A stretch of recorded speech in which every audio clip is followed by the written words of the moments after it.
ओम नमः शिवाय। दोस्तों, आपका मेरे चैनल नारायण शाबर ज्ञान में बहुत बहुत स्वागत है। जैसे कि आप लोगों के कहने पर पिछले कुछ दिन से मैं आपको साधनाओं के अनुभव के बारे में बता रहा हूँ, उसी तरह से आज मैं आपको सौंदर्यतमा अप्सरा सिद्धि के बारे में लोगों के अनुभव बताऊंगा। आज मैं आपको एक नहीं, दो नहीं, तीन नहीं, 4 अनुभव बताऊंगा। हालांकि ये अनुभव छोटे छोटे होंगे, यानी कि शॉर्टकट में होंगे, लेकिन इनको सुनने के बाद आपको नॉलेज बहुत मिलेगी। यानी कि जो भी व्यक्ति अप्सरा साधना, यक्षिणी साधना, योगिनी साधना या किन्नरी साधना, इस तरह की जितनी भी साधनाएं हैं, इन्हें संपन्न करना चाहते हैं, उन लोगों के लिए ये वीडियो बहुत ज्यादा महत्वपूर्ण है। ये जितने भी पत्र हैं, ये मेरे गुरु भाइयों के हैं। यानी कि ये सारे पत्र डॉक्टर नारायण दत्त शिमाली जी गुरुदेव को उनके शिष्यों ने लिखे थे, जो कि आज मैं आपको पढ़कर सुना रहा हूँ। इन सभी पत्रों को सुनने के बाद आपको पता लग जाएगा, यानी कि ये सारे पत्र डॉक्टर नारायण दत्त शिमाली जी गुरुदेव को उनके शिष्यों ने लिखे थे, जो कि आज मैं आपको पढ़कर सुना रहा हूँ।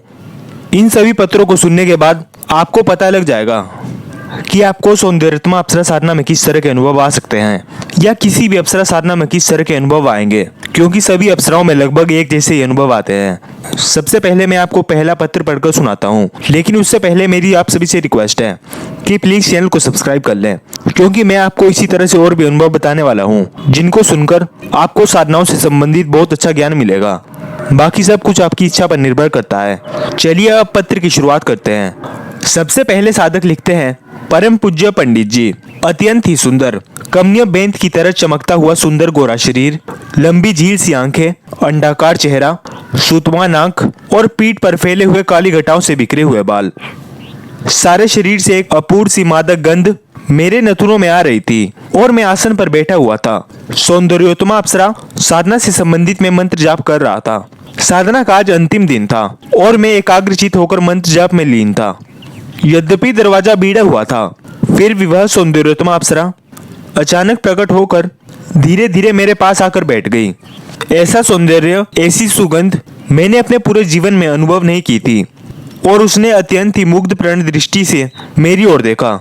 ऐसा लगा जैसे मैं पिघलता जा रहा हूँ, और उसने दाहिनी भुजा बढ़ाकर मेरी कमर को अपने हाथ में ले लिया। इस बात को आज 3 वर्ष बीत चुके हैं, परंतु सौंदर्योत्तमा अप्सरा निरंतर मेरे संपर्क में है, और जब भी मैं आवाज देता हूँ, वह तत्क्षण ही मेरे पास आ जाती है। ऐसा लगता है कि मेरे जीवन में किसी प्रकार की कोई कमी ही नहीं रही है। धन, यश, मान, पद, प्रतिष्ठा, ऐश्वर्य सभी दृष्टियों से मैं पूर्ण हो सका हूँ। रामाश्रय शर्मा, जबलपुर। यहीं पर पहला पत्र समाप्त होता है, जिसको सुनकर आपको यह अंदाजा लग चुका होगा कि अगर आपको एक बार अप्सरा सिद्धि प्राप्त हो जाती है, तो आपके जीवन का हर एक क्षण अपने आप में ही पूर्ण बन जाता है। चलिए अब मैं आपको दूसरा पत्र पढ़कर सुनाता हूँ। वह लिखते हैं, मेरी इच्छा अप्सरा साधना संपन्न करने की थी, और मैंने सुन रखा था कि रंभा, उर्वशी, मेनका आदि इन सभी से और महत्वपूर्ण साधना सौंदर्योत्तमा अप्सरा साधना है। यदि उसकी विधि और उसको वश में करने का मंत्र प्राप्त हो जाए, तो साधना संपन्न करने पर वह भी अवश्य ही पूर्ण रूप से प्राप्त हो जाती है, और जीवन भर जो कुछ भी इच्छा होती है, वह निश्चय ही पूरी होती रहती है। व्यक्ति के जीवन में किसी भी प्रकार का अभाव या न्यूनता नहीं रहती है। और मैंने जीवन के मध्यकाल में इस साधना को संपन्न किया। यद्यपि यह साधना कुछ कठिन अवश्य थी। इंद्र की सर्वाधिक प्रिय अप्सरा को वश में करना कोई आसान काम नहीं होता, परंतु मुझे अपने गुरुदेव पर तथा अपने आप पर पूरा भरोसा था। मैंने इसी साधना को संपन्न करने का निश्चय किया।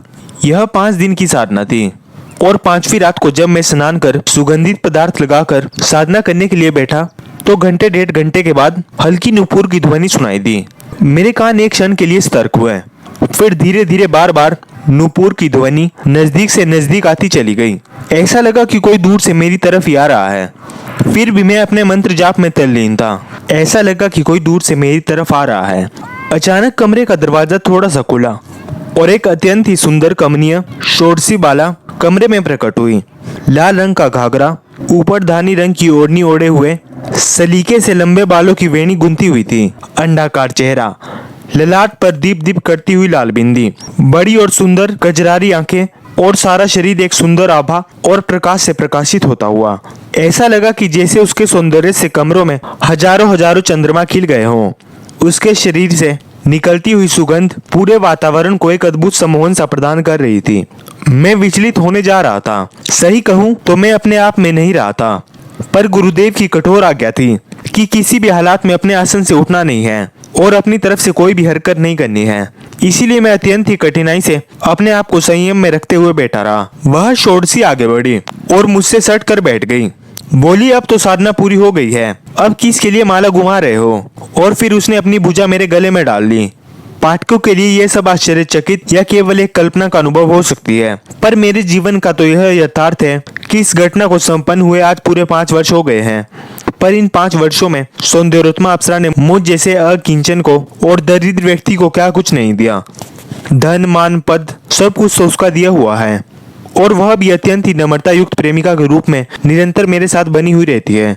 हरदेव शर्मा, बम्बई। दूसरे अनुभव को सुनकर आपको यह आइडिया लग ही गया होगा कि अप्सरा किस तरह से आपको बातों के जाल में फंसा सकती है, लेकिन ये बात आपको हमेशा ध्यान में रखनी है कि आपको कुछ भी हो जाए आसन से नहीं उठना है। यानी कि जब तक आपका मंत्र जाप समाप्त ना हो जाए तब तक आपको आसन से नहीं उठना है और ना ही उनसे कुछ बातचीत करनी है, केवल अपनी माला पर ध्यान देना है।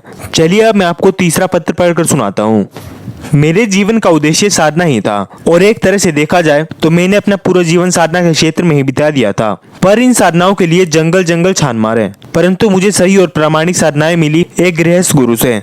और आश्चर्य की बात तो यह है कि जीवन के 62वें वर्ष में मुझे सौंदर्योत्तमा अप्सरा साधना संपन्न करने का अवसर मिला। इस साधना को प्राप्त करने के लिए कालिदास, माघ, भारवी, विक्रम और गोरखनाथ जैसे व्यक्तियों ने भी अपने पूरे जीवन को दांव पर लगा लिया था। मैं भी जीवन के मध्यकाल से इस साधना को प्राप्त करने की इच्छा रख रहा था, परंतु ऐसा लगता था कि शास्त्रों में उर्वशी, मेनका या रंभा ये साधनाएं तो विद्यमान हैं, परंतु इंद्र की सबसे प्रिय सौंदर्योत्तमा अप्सरा साधना तो शायद लोप ही हो गई है। बंगाल और नेपाल तक की यात्राओं में भी मुझे इस साधना का प्रमाणिक विवरण नहीं प्राप्त हो सका था। मैं जब गुरुदेव से दीक्षा ले चुका था तो एक दिन उनको प्रसन्न मुद्रा में देखकर इच्छा प्रकट की, मैं सौंदर्योत्तमा अप्सरा साधना संपन्न करना चाहता हूँ। उन्होंने एक क्षण मेरी ओर देखा और स्वीकृति दे दी। साथ ही साथ इसकी पूरी विधि भी मुझे समझा दी। यह 5 रात्रि की साधना है। 4 दिन तो आराम से बीत गए, परंतु 5वीं रात्रि को जब मैं आधा जप संपन्न कर चुका था तो मुझे ऐसा लग रहा था कि मेरे कमरे में गुलाब के फूलों की सुगंध के झोंके से आ रहे हैं। सारा कमरा सुगंध से भर गया। ऐसा लगा कि पूरे कमरे में ताजे गुलाब ही बिखेर दिए हो। तभी अकस्मात कमरे में लंबाई लिए, दुबली पर मांसल शरीर, आकर्षक चेहरा और घुटनों तक लंबे बाल लिए हुए अप्सरा सी प्रकट हुई। यह कहां से आई, किस तरह से आई, मैं कुछ नहीं कह सकता, क्योंकि दरवाजा तो अंदर से बंद था। मंत्र जप करते ही मैंने उसकी तरफ देखा तो मुझे लगा कि वास्तव में ही संसार का सारा सौंदर्य ठिठक कर एक जगह पर खड़ा हो गया है। एक बार आंखें चेहरे पर जमी तो हटने का नाम ही नहीं ले रही थी। वास्तव में ही धूप की तरह सौंदर्य, अत्यंत ही आकर्षक और सम्मोहक चेहरा, मछलियों की तरह 2 सुंदर आंखें, भरा हुआ सुंदर वक्षस्थल, अत्यंत ही पतली मुट्ठी में आने लायक कमर और सारा शरीर सांचे में डला हुआ। वास्तव में ही एक अत्यंत कमनीय नारी शरीर मेरे सामने खड़ा था। मैं हठात नजर घुमाकर मंत्र जप करने लगा। तभी वह मेरे पास आकर बैठ गई और दोनों बाहें फैलाकर मेरे पूरे शरीर को अपने बाहुपाश में जकड़ लिया। मैं एक बार को तो सन्न रह गया।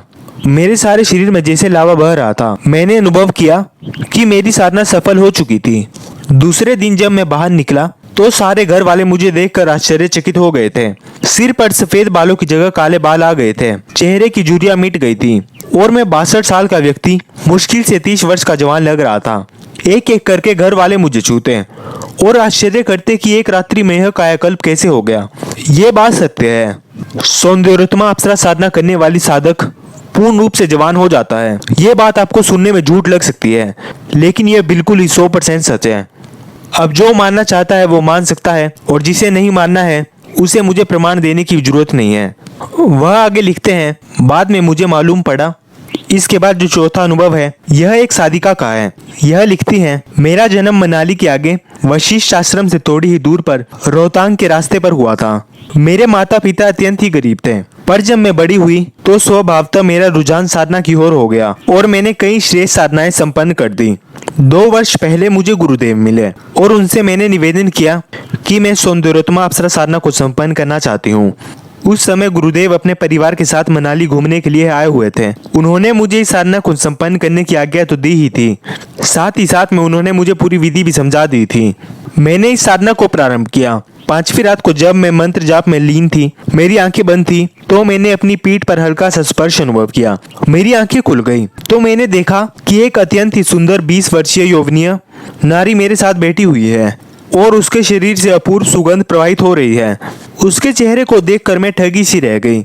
उसका सौंदर्य, उसका चेहरा और उसका सारा शरीर अपने आप में अद्वितीय था। गुलाब की तरह कोमल और सौंदर्य का आकार पुंज देखकर यही भान होता था कि वास्तव में ही सौंदर्य इसे कहते हैं।